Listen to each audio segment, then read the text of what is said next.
Bien le bonjour les amis, bienvenue sur Ardennes Prospection. Ben voilà, dimanche 20, je ne sais plus combien, c'est reparti pour une journée découverte fouille dans les Ardennes belges, dans un coin magique, comme d'habitude les amis. En tout cas, je tiens à vous remercier pour la dernière vidéo, la centaine de vues. Bon, c'est pas énorme, mais moi ça me fait toujours plaisir, c'est toujours chouette en tout cas d'être suivi. Vos commentaires font toujours plaisir, merci en tout cas. Et comme je vais encore le répéter, la dernière fois que j'ai fait la sortie, donc j'ai quand même trouvé pas mal d'explosifs. C'est pas parce que vous me voyez manipuler ce genre de choses que cela reste sans danger, il y a toujours un risque. Quelque part je suis un peu inconscient, mais voilà, moi mon but c'est de dépolluer les forêts parce que on ne peut pas laisser ce genre de choses dans nos forêts, que ce soit pour nos enfants plus tard, nos petits-enfants, il y a toujours un risque. Donc moi je fais une dépollution, je fais un travail d'histoire, je ne veux nuire à personne. Donc voici les amis, voilà, je suis dans le bois depuis une petite demi-heure, premier son, premier gros son, j'ai déjà un peu creusé. Ouais, comme je vous dis toujours, je ne m'attendais pas à trouver quelque chose de spectaculaire. Mais voilà ici, je crois que je sais déjà de quoi il s'agit. Comme vous distinguez bien, il y a un genre de manche ici. Et pour moi c'est un lance-grenade américain. Donc nous allons de suite le retirer. Ouais, voilà, un petit lance-grenade US. Qui était posé sur la carabine Garand M1. Donc la grenade MK2 était posée ici, puis elle était propulsée à l'aide d'une balle. Je ne sais plus le nom. Donc voilà les amis, toujours une chouette trouvaille. Si je peux vous dire où je suis pas très loin d'où j'ai retrouvé la carabine la dernière fois. Je me suis dit je vais un petit peu venir revoir parce que j'ai une personne qui m'a renseigné concernant l'épée de Damoclès où j'avais fait l'ABC en vous racontant cela. Apparemment il s'avérait que ce soit une baïonnette autrichienne Première Guerre mondiale, donc je l'ai quand même reprise, elle est dans mon sac parce que je l'avais laissée ici. Et voici les amis, bah écoutez, la journée continue. S'il y a du neuf, je n'hésite pas à vous reprendre. Et voilà, à tout à l'heure les gars.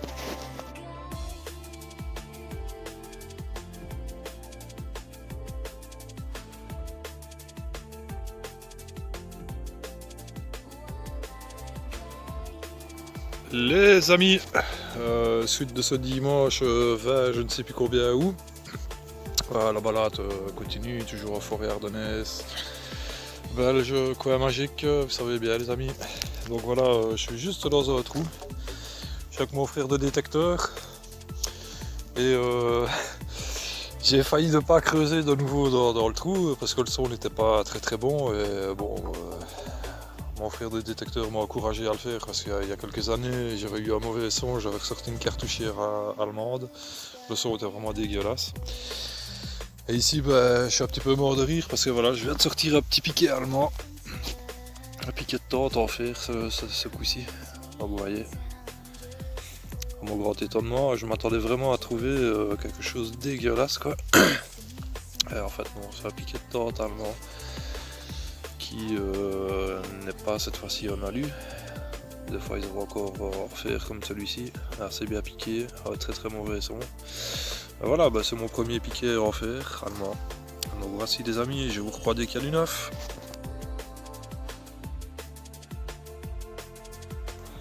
Les amis, voilà la balade se continue, enfin se poursuit pardon, toujours forêt ardennaise magique. La journée n'est pas très glorieuse, on fait un peu journée découverte aujourd'hui, donc sac au dos, on se promène un peu à gauche à droite, on se laisse guider par nos petits pieds.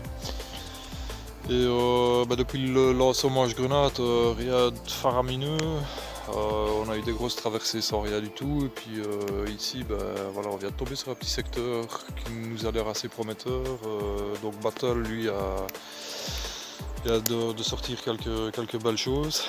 Je ne vous en dévoilerai pas plus. À voir sur Battle of the Bulk Excavation.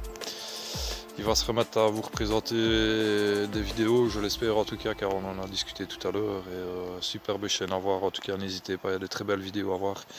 Donc pour en revenir à nos petits trous loulous, donc voilà, ici j'avais déjà creusé. J'ai déjà sorti l'affaire, ne sachant pas trop ce que c'était. Donc vous voyez, on voit ici un genre de comme des clous, je ne sais pas quoi, comme s'il y avait une armature en bois autour.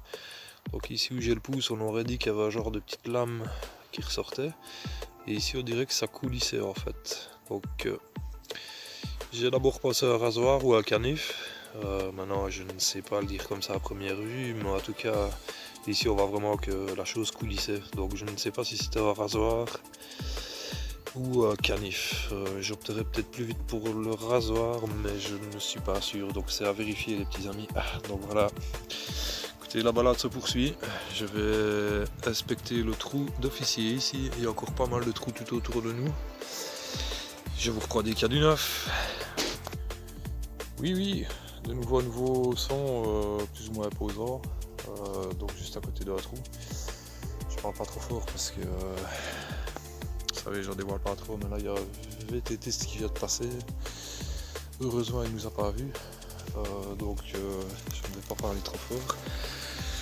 Le temps de dégager ceci, vous voyez ici on distingue vraiment bien l'objet de matière ferreuse, mais qui est pris sous cette vieille souche. Voilà, à première vue, je ne sais pas trop dire ce que c'est. Je sens qu'il y a des formes, il y a un peu de trucs là, je sais pas quoi, genre de vis ou quoi. Donc voilà, si vous permettez, je vais arracher toute cette partie ici, jusque là, pour que je puisse dégager l'objet et je vous reprends dès qu'on y voit plus clair. Et voilà, après ma effort, j'ai de nouveau dû casser une vieille souche, une vieille racine, qui m'a fait crever. Et voilà, j'ai sorti le bazar. Donc, comme vous voyez, je disais bien, il y avait des clous. On dirait plutôt un manche de pelle ou quoi. On voit encore qu'il y avait du bois ici à l'intérieur. Vous voyez, excusez-moi. Vous voyez, donc ça c'était vraiment le bois d'époque. Mais voilà. Je ne sais pas ce que c'est pour un truc. Je trouve que c'est un manche de poêle ou de casserole. J'ai aucune idée. À première vue, franchement, grande énigme. Je penserais plutôt manche de pelle ou truc du style, mais voilà, ça reste à confirmer. Je ne sais pas vous en dire plus à ce propos. Voici les amis, je vous reprends des canus neufs, ça va. Voilà, je suis pas très loin de où j'avais sorti le genre de manche de pelle. Et voilà, de nouveau ici. Ça, c'est encore un manche de pelle. Donc si je me trompe, je crois qu'il y avait ça faisait genre de trucs comme ça. Vous voyez, ça revenait là. Et ici on distingue encore du bois. Je pense que ce modèle était US. Donc reste de pelle américaine mes amis. Voilà, je vous reprends des cas du neuf. Oui, nouveau son, de nouveau. Voilà, j'ai mis quelques petits coups de pioche. C'est encore en train de m'emballer, en train de penser que c'était une carabine, mais je pense pas les amis. On va de suite découvrir ce que c'est. Ça m'a l'air bien plus petit en tout cas qu'une carabine. Ensuite savoir. Ah mais je crois que c'est une pelle les gars. Ah non, une fourche. On biaise du fourche. Ben voilà, prochain son. Les amis, presque 14 h, toujours dimanche le 23 août, voilà. Nouveau son comme je vous disais, je ne sais pas ce que c'est. Quelques petits coups de pioche nous laissent transparaître. Ah ben voilà. Une petite spatule. À mon avis les Américains ça faisait des omelettes tous les matins. Il me reste qu'à trouver la poêle. Ah, voilà. Je déconne les amis, donc ça reste une spatule. Maintenant, je sais pas si ça a été l'époque ou pas, mais voilà, une grande question. Ceci restera ici, sur cette jolie petite souche. Mais non, comme je suis pas cochon, je vais la remettre dans mon sac parce que dépollution oblige les amis. Et allez, je vous reprends au prochain bip bip. Voilà les amis, je viens juste de trouver un masque anti-gaz, enfin je pense, regardez, je me dépêche, je suis en bord de route en fait. Je vais vite essayer de dégager pour vous montrer le deuxième, peut-être que le reste est là, mais je vais pas traîner parce que je vous dis je suis en bord de route. Ah putain, je crois que je viens de casser, vous voyez, encore un morceau. Écoutez, si c'est le masque complet, je vous reprends directement après pour vous montrer où il est, parce que là je suis à 3 mètres du bord de la route, c'est trop dangereux, je ne prends pas de risque. Donc les gars, un petit peu à plus tard. Voilà les amis, comme je vous disais, on est en bord de route ici. distingue bien le gros du masque anti-gaz allemand. Et je vais essayer de le sortir, mais c'est encore difficile, il ne bouge pas encore énormément. Excusez-moi pour la qualité de la vidéo, je bouge pas mal. Je vous cache pas, je suis un peu stressé car il y a une route juste à côté.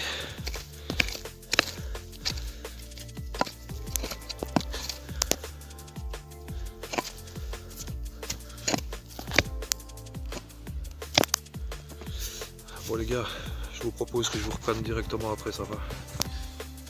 Alors les amis, comme je vous disais, masque anti-gaz. Bon bah à mon avis il était certainement en tissu parce que je n'ai rien retrouvé, mais voilà le gros. Ici c'est l'autre rond. Enfin le premier rond que je vous ai montré. Je vais vite essayer de regarder si on ne distingue pas, enfin si on ne retrouve pas le deuxième rond. Malheureusement je ne pense pas. Et voilà, masque anti-gaz allemand, du moins ce qu'il en reste. Voici. En mauvais état, mais bon, je vous ferai quelques petites photos après nettoyage, je vous le dis toujours, il serait grand temps que je m'y remette. Ouais les amis, je vous reprends au prochain son.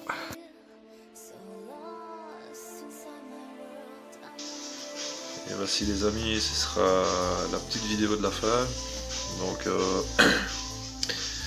vais maintenant vous présenter les 3 Moser que j'avais exhumés, dont 2 l'année passée, plus la lunette, également l'année passée. Donc le premier était celui-ci, le deuxième a été celui-ci, et le dernier de la semaine passée c'était celui-ci. Donc vous voyez, il est un petit peu plus grand que les autres. Je vais vous faire part du numéro de fabrication sur celui-ci qui a été fabriqué à Brno en Tchéquie en 1926. Donc vous voyez le E ici, 26, donc l'année de fabrication. Celui-ci j'ai pu revoir quelques marquages mais très légèrement, et bah, le dernier je ne m'y suis pas encore attaqué. Et comme vous voyez, la lunette de Moser ZF41. Donc voilà. Sur ce les amis, prenez soin de vous, ce sera jusqu'à la prochaine vidéo et au plaisir de vous revoir. À bientôt, ciao ciao.